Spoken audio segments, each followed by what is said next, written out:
In verses 5 through 7 of the passages in Jude that we covered this Sunday, Jude attributes Jesus to doing something that we wouldn't normally think of Jesus doing. We see it here in verse 5. Now I want to remind you, although you once fully knew it, that Jesus, who saved a people out of the land of Egypt, afterward destroyed those who did not believe. And the angels who did not stay within their own position of authority, but left their proper dwelling, he has kept in eternal chains under gloomy darkness until the judgment of the great day. Just as Sodom and Gomorrah and the surrounding cities, which likewise indulged in sexual immorality and pursued unnatural desire, serve as an example by undergoing a punishment of eternal fire.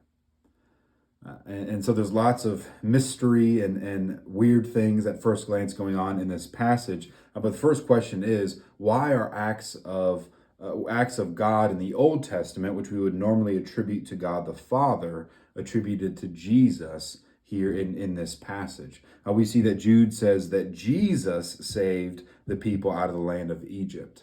We would normally think of God the Father as doing that, and that Jesus destroyed the generation of Israelites who did not trust God, who did not believe, and they died in the wilderness. And the second generation was the generation to enter the promised land. So why is this attributed to Jesus and not God the Father, God the Son, and not God the Father?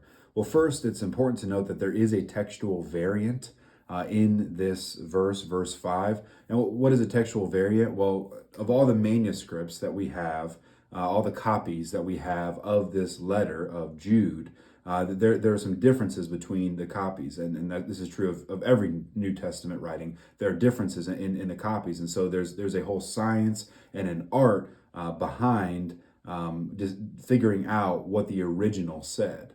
And normally it's fairly simple and straightforward to figure out what the original said, but there are instances where we're not sure what the original said. And this comes close to one of those instances where in verse 5 it says Jesus, some copies, some manuscripts that are trustworthy say Lord instead. So it might say Jesus there in verse 5, it might say Lord in verse 5. So it could be Lord. And if it is Lord, then the problem is solved. It's actually just attributing it to potentially to God the Father, who's referred to as Lord all throughout the Old Testament. But something I thought about is it still could be Jesus, because Jesus is often referred to as Lord in the New Testament. Also, there are many copies, and many people do think that Jesus is the original reading in this passage. If you read it in the ESV, which I just did, they chose the manuscripts that said that say Jesus, and so it's likely that Jude actually did say Jesus. But like many textual variants, this doesn't really affect our understanding. It doesn't really affect our theology. It doesn't really affect our understanding of this passage. Why? Well, because the New Testament does attribute things to Jesus, God the Son, that we would normally think of God the Father doing in the Old Testament. Because the Old Testament never explicitly says that God the Son did it.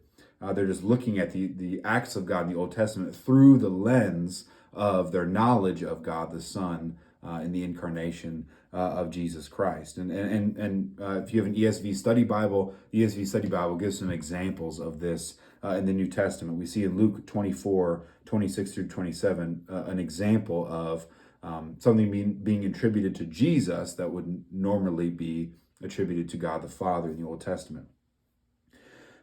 Jesus is walking along with two people in Luke 24, starting in verse 26, and it says, "Was it not necessary that the Christ should suffer these things and enter into his glory?" Jesus says this to the two people he's walking with. And then verse 27, "And beginning with Moses and all the prophets," so all the Old Testament, he, Jesus, interpreted to them in all the scriptures the things concerning himself. So Jesus is walking them through the Old Testament passages, and he's saying, this is all about me. And so it's not out of the realm of possibility that these things could be attributed to Jesus.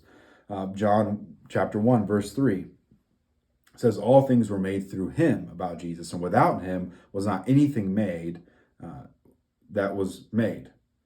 So the act of creation is attributed to Jesus in the book of John. 1 Corinthians 10, 1 through 4. For I do not want you to be unaware, brothers, that our fathers were all under the cloud and all passed through the sea. This is a reference to Israel as they were under the cloud of God that guided them as they passed through the Red Sea in their escape from Egypt. And all were baptized into Moses in the cloud and the sea. And all ate the same spiritual food, talking about the manna that was provided for them in the wilderness. Verse 4, and all drank the same spiritual drink, for they drank from the spiritual rock that followed them, and the rock was Christ. So Paul looks back at the Old Testament through the lens of this knowledge of God the Son, through the incarnation of Jesus, and sees that Jesus is there, that Jesus is present. And so, why would Jude refer to these things to Jesus when we normally think of them as acts of God the Father? It's actually not that crazy, not that different than the rest of the New Testament.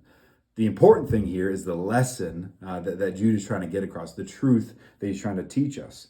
And the truth that he's trying to teach us using this example of Israel disobeying in the wilderness and the whole first generation dying out is this is a warning to all of us who think that an initial commitment to God secures our place in God's kingdom apart from ongoing obedience and trust in God.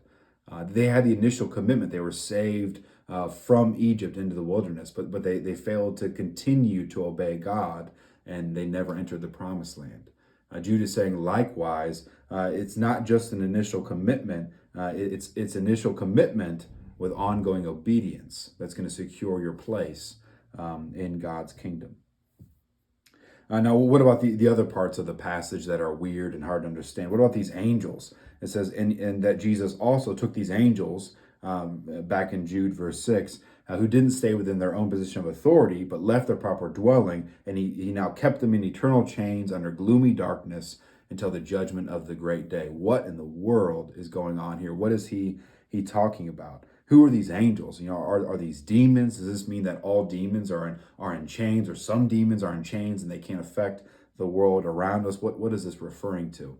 Well, there are two main options that this could be referring to. Firstly, this could be a reference to the original fall of Satan.